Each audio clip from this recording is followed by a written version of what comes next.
Olá! Hoje eu queria falar com você sobre a importância da mediação dentro da brincadeira, o papel do adulto no brincar, na brincadeira infantil.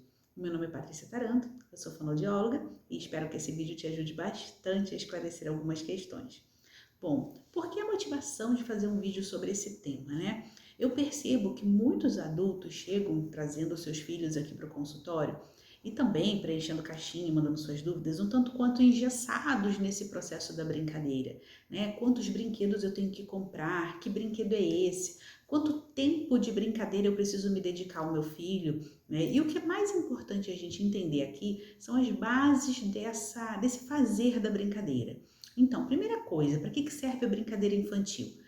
A brincadeira para criança, ela serve para juntar a fantasia com o concreto. Então, o que ela consegue imaginar pelo objeto que ela tem ali nas mãos. Se a gente observar, uma criança pequena, tem uns 2 anos de idade, 1 ano e meio, o que ela faz com o brinquedo? Ato motor. Então, ela fecha, ela abre, ela tenta enroscar, ainda com um pouco de dificuldade, ela quer descobrir o que tem lá dentro, ela coloca, ela empilha e desmonta.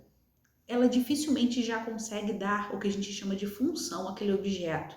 Então, depois de um tempo, a panela para de ser um pote, ou o potinho com uma colher vira uma panela, vira um prato, Aquele elemento de borracha vira um sapinho, vira um leão. Então, aquela representação ali no brinquedo começa a ter uma função, começa a significar alguma coisa. E aí a criança está começando a passar por um processo que de fato se torna brincadeira. Até então é um ato motor. Que é importante? É importante, por quê? Porque desperta curiosidade, porque desenvolve movimentos finos, amplos, Então, o que é isso? A manipulação desse próprio objeto, Desensibiliza em relação a texturas, o frio, o quente. Então, mesmo antes de ter uma função determinada, é importante a brincadeira com a criança, mas para a gente entender que vai ter uma diferença dessa criança um pouquinho maior, que já consegue imaginar o que aquilo pode ser.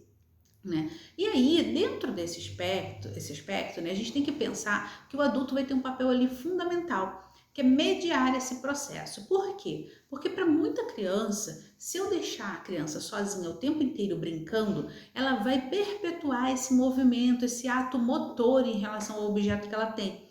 Então, ela vai demorar, ou vai ter dificuldade, ou não vai conseguir dar função àquele elemento. E algumas crianças, do nosso convívio, principalmente eu como terapeuta, apresentam essa dificuldade, E faço um recorte aqui chamando a atenção para as crianças atípicas, as crianças no TEA.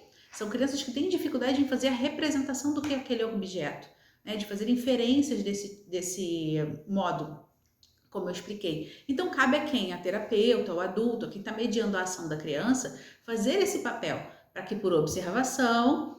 Lembra que eu falava para você já num outro vídeo sobre neurônios espelhos? Se não sabe, volta os videozinhos atrás meus que você vai identificar essa minha fala, Mas por imitação, por cópia de movimento, a criança começa a repetir, reproduzir o que a gente faz e começa a entender a função daquilo. Então, aquele objeto, aquele elemento vai começar a ter uma importância para ela, vai começar a ser algo que não somente um pote vazio, que não somente uma caixa com algo dentro, Que não somente algo que eu aperto e faz um barulho. Então, aquilo passa a representar algo. Esse movimento de representar algo é uma elaboração cognitiva, um estado de linguagem já mais avançado, que eu preciso passar por ele para que as minhas ações, as minhas relações com o meu ambiente, com o outro, comecem a ter outro sentido, outra eficácia, outra função. E que daí, da mesma forma que eu ajo sobre o brinquedo, eu consigo agir sobre o meu ambiente e eu consigo experimentar da relação com o outro a importância que ele tem para mim. E a minha vida para de ser só eu. Não, eu necessito do outro para chegar até lá. Eu necessito do outro para me alimentar. E dessa necessidade começa a surgir o quê? A urgência da fala. E aí você vê que tudo acontece mais ou menos no mesmo tempo, porque quando que a criança faz esse salto na brincadeira? 1 ano e meio, em geral, ela começa a modificar a sua ação, e 1 ano e meio ela já está com uma servinha de palavrinhas lá, que ela já começa a tentar arriscar, de pedir mais coisas, de chamar atenção para certas coisas, até que lá, pelos 2 anos de idade, ela comece já a formar frases simples com mais presença, com mais frequência.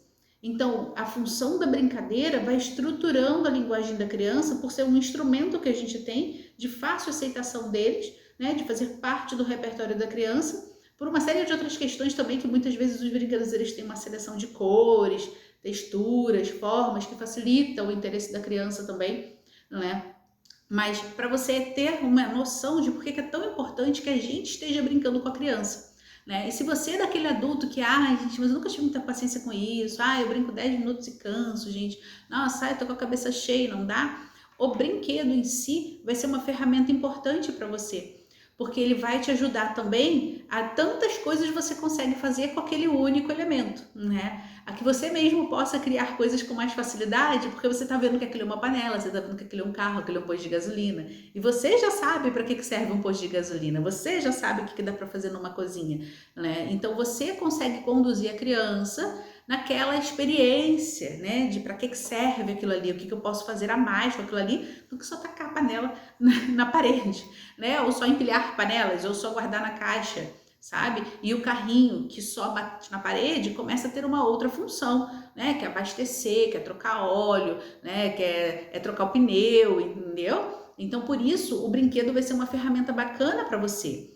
Agora, também existe um outro viés, que é pela própria observação da natureza. Então, existe muito adulto que tem dificuldade nesse manejo, mas que pode aproveitar muito das atividades externas, né? Então, jardinagem, a própria culinária, né? Plantação, entendeu? Então, vamos colher as frutas do pé, segura a cesta, eu vou colher com você, né? A própria corrida de parque, né? Bicicleta, patinete e a observação do que acontece na minha natureza, no lugar onde eu tô, no lugar onde eu vivo, né? Hoje o sol tá quente, vai começar a chover, olha como tá o céu, né? Tá ficando frio, senti o vento, que cheiro é esse? Acho que é daquela flor, né? Olha só, aquilo ali é uma colmeia, da colmeia sai a abelha faz o mel pra gente, né? Então existem várias formas de você mediar a ação com a criança, que você não fica necessariamente preso à compra, né? Aquisição de brinquedos. Você pode construir os seus próprios, você pode utilizar o que você tem à sua mão, como da mesma forma você pode explorar mais o próprio ambiente que você tem em casa. Então, o teu quintal, a rua onde você mora, a pracinha que tem perto da tua casa, né? O play do prédio, do condomínio, enfim, mas que fique marcado aqui nesse vídeo a importância do teu papel adulto na mediação do brinquedo com a criança e a função que isso tem no desenvolvimento da linguagem dela. Espero que esse vídeo te ajude, né? E não deixe de colocar nos comentários a dificuldade que você tem, né? E se esse vídeo realmente fez diferença para você, compartilhe com seus amigos. E até uma próxima!